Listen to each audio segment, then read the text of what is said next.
Big bang Tamil PPT. அன்பார்ந்த தோழர்களே, என் உயிரின் உயிரான விடுதலை சிறுத்தைகளே, உங்கள் அனைவருக்கும் என்னுடைய வணக்கத்தை தெரிவித்துக் கொள்கிறேன். கால் வீக்கத்திற்கு சிகிச்சை எடுக்க வந்திருக்கிறேன். அதனால் நேரம் கட்ட நேரத்தில் உங்களோடு நான் இந்த இணைப்புக்கு வந்திருக்கிறேன். நள்ளிரவை தொடும் நேரம் என்றாலும் இப்போதுதான் சற்று நேரம் கிடைத்திருக்கிறது. முக்கியமான சில தகவல்களை உங்களோடு நான் பகிர்ந்து கொள்ள விழைகிறேன். ஏப்ரல் 19ஆம் தேதி தமிழ்நாட்டிலே வாக்குப்பதிவு நடந்தது. ஏறத்தாழ 20 நாட்கள் நான் தமிழ்நாட்டில் என்னுடைய தொகுதிகளிலும் நம்முடைய தோழமை கட்சி வேட்பாளர்களின் தொகுதிகளிலும் பிரச்சாரம் செய்தேன். காலை 8 அல்லது 9 மணிக்கு வண்டியில் ஏறினால் இரவு 10 மணிக்குத்தான் வண்டியை விட்டு இறங்க முடியும் என்பது உங்களுக்கு தெரியும். ஒரு நாளைக்கு தொடர்ந்து 13 மணி நேரம் அல்லது 14 மணி நேரம் பிரச்சார வண்டியில் நின்றபடியே வாக்கு சேகரித்ததால் வழக்கம் போல கால்கள் இரண்டும் கடுமையாக வீங்கி போய் பெரும் இன்னலுக்கு ஆளானேன். அந்த வழியோடு தொடர்ந்து பயணத்தில் இருந்தேன், பிரச்சாரத்தில் இருந்தேன். தேர்தல் வாக்குப்பதிவு முடிந்த பிறகு 20ஆம் தேதி அரியலூருக்கு சென்று அங்கே வாக்குப்பெட்டிகள் வைக்கப்பட்ட இடத்தை பார்த்துவிட்டு 21ஆம் தேதி சென்னை வந்து அன்று இரவே நான் கர்நாடகாவுக்கு பெங்களூருக்கு வந்துவிட்டேன். அவ்வளவு கால்கள் வீக்கம் இருந்தும் கூட மருத்துவமனைக்கு செல்ல மனமில்லை. கர்நாடகாவிலே வாக்குப்பதிவுக்கான தேர்தல் தேதி நெருங்கிவிட்ட நிலையில் தோழமை கட்சி காங்கிரஸ் கட்சி வேட்பாளர்களுக்கு நம்முடைய வேட்பாளர்கள் போட்டியிடுவதனால் ஒரு நெருக்கடி ஏற்பட்டிருக்கிறது என்கிற தகவலை கர்நாடக மாநில காங்கிரஸ் கட்சியின் சார்பில் எனக்கு எடுத்துரைத்தார்கள். குறிப்பாக துணை முதல்வர், அவருடைய உடன்பிறப்பு ஆகியோர் எனக்கு அந்த தகவலை சொல்லி, காங்கிரஸ் கட்சியை ஆதரிப்பது கர்நாடக அரசியலுக்கு மிக முக்கிய தேவையாக இருக்கிறது என்பதை எடுத்துச் சொன்னதன் அடிப்படையில் நான் பெங்களூருக்கு 4 நாள் பயணமாக உடனே வந்து சேர்ந்தேன் என்பது உங்களுக்கு தெரியும். அதன் பிறகும் ஓய்வில்லை. பின்னர் தெலுங்கானாவுக்கு சென்றேன் 2 நாட்கள். அதன் பின்னர் சென்னை வந்து மறுபடியும் ஆந்திராவுக்கு 3 நாட்கள் சென்றேன். அதன் பிறகு சென்னை வந்து மும்பைக்கு சென்று 2 நாட்கள் அங்கே இருந்து நேற்று தான் நான் சிகிச்சைக்காக பெங்களூர் வந்திருக்கிறேன். பகல் முழுவதும் சிகிச்சை தொடர்பான சந்திப்புகள், மருத்துவரை சந்தித்து ஆலோசனை செய்தல் போன்ற தொடர்ச்சியான பணிகள் இருந்த காரணத்தினால் இப்போதுதான் சற்று நேரம் கிடைத்திருக்கிறது. இந்த நேரத்தில் சில தகவல்களை உங்களோடு நான் பகிர்ந்து கொள்ள விரும்புகிறேன். கால்கள் ஓரளவுக்கு வீக்கம் வடிந்திருக்கிறது. இன்னும் 2-3 நாட்கள் ஓய்வெடுத்தால் முற்றாக அந்த வீக்கம் சரியாகிவிடும் என்று நம்புகிறேன். ஏனென்றால் கால்கள் வீங்கும் போதெல்லாம் நான் மருந்து எடுத்து அதை சரி செய்ததில்லை. கூடுதலாக 6 மணி நேரம் அல்லது 5 மணி நேரமாவது தூங்கும் வாய்ப்பு கிடைத்தாலே கால்கள் வீக்கம் சரியாகி விடுகிறது, அந்த கால்களில் இருக்கிற வீக்கம். ஆகவே இங்கு இப்போது நான் ஓய்வெடுப்பதற்கு அல்லது உறங்குவதற்கு சற்று கூடுதலாக வாய்ப்பு கிடைத்திருக்கிறது. எனவே விரைவில் கால்கள் இரண்டும் வீக்கம் வடிந்து குணமாகிவிடும் என்று முதலில் மகிழ்ச்சியோடு தெரிவித்துக் கொள்ள கடமைப்பட்டிருக்கிறேன். இன்னும் உடல் சோர்வு இருக்கிறது, தொடர்ச்சியான அலைச்சல், உறக்கமில்லாத ஒரு நிலை. ஆகவே இந்த 1 வார காலத்தை நான் பயன்படுத்தி சற்று ஓய்வெடுத்துக்கொள்ள, அதன் மூலம் கால்கள் வீக்கம் குணம் பெற இடம் இருக்கிறது என்பதை மீண்டும் ஒரு முறை உங்களுக்கு சொல்லிக்கொள்ள கடமைப்பட்டிருக்கிறேன். இப்போது நான் உங்களோடு பகிர்ந்து கொள்ள விரும்புகிற செய்தி மிக முக்கியமான செய்தி. விருதுகள் வழங்கும் விழா. விருதுகள் வழங்கும் விழாவை தேர்தல் முடிவுகள் வந்த பிறகு நடத்தலாம் என்று ஆலோசனை சொன்னார்கள். நான் அதற்கு முன்னதாகவே இதை முடிக்க வேண்டும் என்று எண்ணி விருதுகள் பெறும் சான்றோர்கள் பட்டியலை அறிவித்த போது மே 25ஆம் தேதி சென்னையிலே விருதுகள் வழங்கும் விழா நடைபெறும் என்பதையும் அறிவித்திருக்கிறேன். அதை நீங்கள் அறிவீர்கள். அந்த விழாவுக்கு அனைத்து பொறுப்பாளர்களும் கட்டாயம் வர வேண்டும்.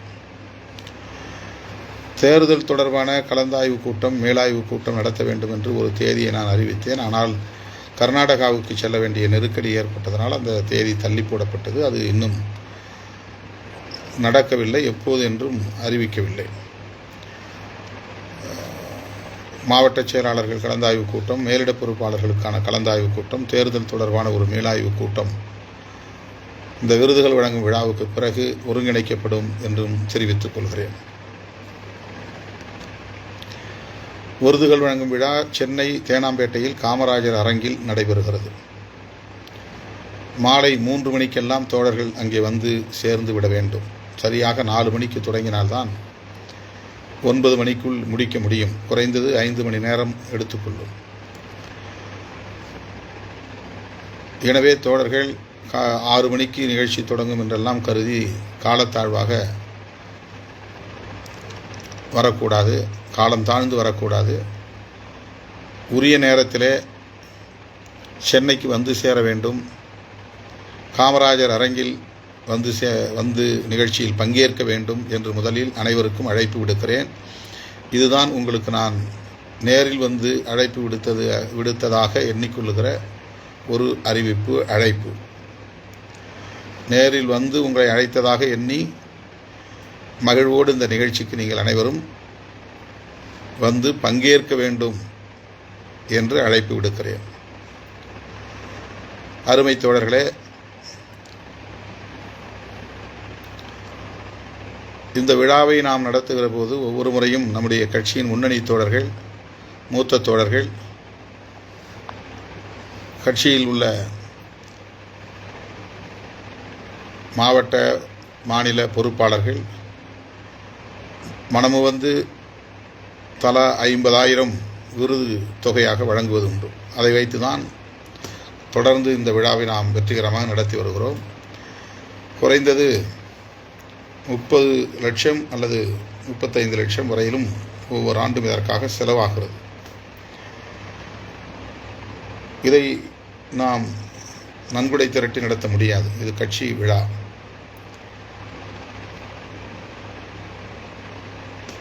தலித் அல்லாத சான்றோர் பலருக்கும் நாம் தருகிற மாபெரும் மரியாதை, இந்த விருதுகள் மூலம் தருகிற மரியாதையாகும். ஆகவே வழக்கம் போல அம்பேத்கர் பெயரில் விருது தொகை வழங்கக்கூடிய தோழர்கள் இந்த ஆண்டும் வழங்க வேண்டும். பெரியார் ஒளி அம்பேத்கர் சுடர், பெரியார் ஒளி காமராசர் கதிர், அயோத்திதாசர் ஆதவன், காயிதே மில்லத் பிறை, மார்க்ஸ் மாமணி, செம்மொழி ஞாயிறு 7 விருதுகள். விருது பெறும் சான்றோருக்கு பாராட்டு பட்டயம் வழங்குவோம். பொற்கிழியாக 50,000 தலா அவர்களுக்கு காசோலையாக நாம் வழங்கி வருகிறோம். எனவே அந்த தொகையை தாண்டி அழைப்பிதழ் அச்சிடுவதிலிருந்து நாளேடுகளில், வார ஏடுகளில் கொடுக்கிற விளம்பரங்கள்,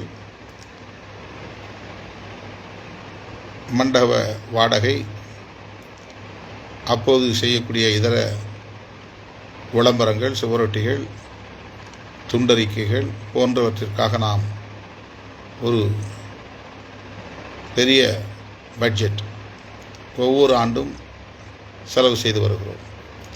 இதனை நம்முடைய தோழர்கள் தான் முழுமையாக ஏற்றுக்கொள்கிறார்கள். அது பெருமைக்குரிய ஒன்று, நன்றிக்குரிய ஒன்று. ஒவ்வொரு ஆண்டும் அவ்வாறு வழங்கக்கூடிய தோழர்களுக்கு நான் இதன் மூலம் வேண்டுகோள் விடுக்கிறேன். புதிதாகவும் விருதுக்கு தொகை வழங்க விரும்புகிற தோழர்கள் சென்னையில் வந்து நேரிலே தரலாம், அல்லது அந்த 1714 அக்கவுண்ட், அந்த வங்கி கணக்கிலே பணம் செலுத்தலாம். அது யூனியன் பேங்க் ஆஃப் இந்தியா. அந்த வங்கியிலே எப்படி நாம் மாநாட்டு நிதிக்கு QR கோடு மூலமாக நிதி செலுத்தினீர்களோ அதே போல் இந்த விருதுகள் வழங்கும் விழாவுக்கும் நிதி செலுத்த முடியும். ஆகவே தோழர்கள் அந்த வங்கி கணக்கின் மூலமாகவும் விருதுக்கான தொகையை, நன்கொடையை, பொற்கிழியை செலுத்தலாம். அல்லது நான் 22ஆம் தேதி மாலை சென்னை வருவேன். அன்று நேரிலே வந்து வழங்குகிற தோழர்கள் வழங்கலாம். உங்களை எதிர்பார்த்து தான் விழாவை ஒருங்கிணைக்கிறோம். வழக்கம் போல தருகிற தோழர்களும் வழங்க வேண்டும். புதிதாக அதிலே தன்னை இணைத்துக் கொள்ளக்கூடிய பொறுப்பாளர்களும் தங்களை இணைத்துக் கொள்ளலாம், நிதியை வழங்கலாம் என்றும் நான் கேட்டுக்கொள்கிறேன். சரியாக 3 மணிக்கே நீங்கள் சென்னைக்கு வந்து சேர வேண்டும். தமிழ்நாடு முழுவதும் மாவட்ட செயலாளர்கள், மண்டல பொறுப்பாளர்கள், மேலிட பொறுப்பாளர்கள் தவறாமல் இந்த நிகழ்வில் பங்கேற்க வேண்டும். அந்த அரங்கம் மிகப்பெரிய அரங்கம். குறைந்தது 3000 பேர் நிற்கவும் அமரவும் முடியும். ஆகவே சென்னையில் நடப்பதனால் சென்னை மாவட்ட தோழர்கள் பங்கேற்றால் போதும் என்று யாரும் கருதக்கூடாது. இது ஆண்டுக்கு ஒரு முறை நாம் நடத்துகிற விழா. இந்த விழாவில் பிரகாஷ் ராஜ் அவர்கள் அம்பேத்கர் சுடர் விருதினை பெற்றுக்கொள்கிறார். திராவிடர் கழகத்தை சார்ந்த அருள்மொழி பெரியார் ஒளி விருதினை பெறுகிறார். கம்யூனிஸ்ட் கட்சியின் மாநில செயலாளர் முத்தரசன் அவர்கள் மாமேதை மார்க்சின் பெயரிலான மார்க்ஸ் மாமணி விருதினை பெற்றுக்கொள்கிறார்.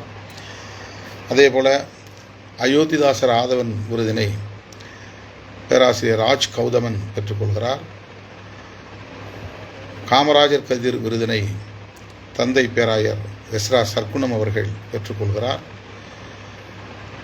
காயிதே மில்லத் பிறை வெல்ஃபேர் பார்ட்டி ஆஃப் இந்தியா என்கிற கட்சியின் தேசிய குழு உறுப்பினர் சிக்கந்தர் அவர்கள் பெற்றுக்கொள்கிறார்.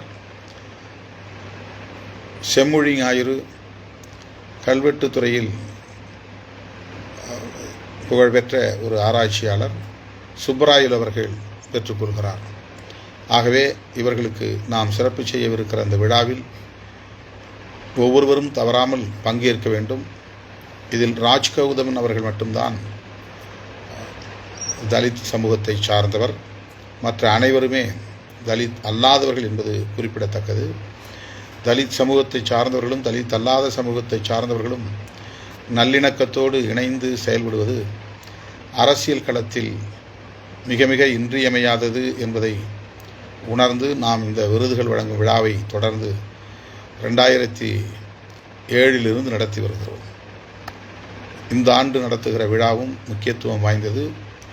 ஒரு கலைஞராக, திரைப்பட கலைஞராக இருந்தாலும் தன்னுடைய குடும்பம், தன்னுடைய சொத்து போன்றவற்றை எல்லாம் பாதுகாக்க வேண்டும் என்று கருதி ஆளும் கட்சிக்கு ஆதரவாக பேசுகிற ஒரு நடிகராக இல்லாமல், ஆளுங்கட்சி என்றால் பாஜக, RSS, சங் பரிவார்களை கடுமையாக விமர்சிக்கக்கூடிய துணிச்சல் பெற்ற ஒரு திரைநாயகர் பிரகாஷ் ராஜ் அவர்கள். நான் தேர்தல் பிரச்சாரத்திற்கு வந்திருந்த போது அவரை நேரிலே சந்திக்கிற வாய்ப்பு கிடைத்தது. அப்போது நான் உங்களுக்கு இந்த ஆண்டு விருது வழங்க விரும்புகிறோம், உங்கள் இசைவு தேவை என்று நான் சொன்னேன். மிகுந்த மகிழ்ச்சியோடு ஒப்புக்கொண்டார். வேறு யாரும் விருது தர முன்வந்தால் நான் பெற்றுக்கொள்ள மாட்டேன், நீங்கள் விடுதலை சிறுத்தைகளின் சார்பிலே தர முன்வந்திருப்பதை நான் தவிர்க்க விரும்பவில்லை, மனமுவந்து பெற்றுக்கொள்கிறேன் என்று உடனே இசைவளித்தார். நடிகர் பிரகாஷ் ராஜ் அவர்கள் பங்கேற்று விருதினை பெற்றுக்கொண்டு சிறப்புரை ஆற்றவிருக்கிறார். ஆகவே என் உயிரின் உயிரான விடுதலை சிறுத்தைகளே, அனைவரும் தவறாமல் மே 25 காமராஜர் அரங்கம், தேனாம்பேட்டை, மாலை 3 மணிக்கு தொடங்கும் நிகழ்ச்சியில் அனைவரும் பங்கேற்க வேண்டும். அதற்கான தொகையை, பொற்கிழியை, நன்கொடையை, நிதியை நீங்கள் வழங்க முன்வர வேண்டும். வழக்கம்போல் தருகிற அனைவரும் இந்த ஆண்டும் வழங்குவீர்கள், வழங்கி கொண்டிருக்கிறீர்கள் என்பதை நான் அறிவேன். இந்த ஆண்டு புதிதாக வழங்க விரும்புகிற தோழர்கள் வழங்க வேண்டும் என்று கேட்டு இரவு வணக்கம் சொல்லி நிறைவு செய்கிறேன். நன்றி, வணக்கம். மீண்டும் சந்திப்போம். Big bang Tamil BBT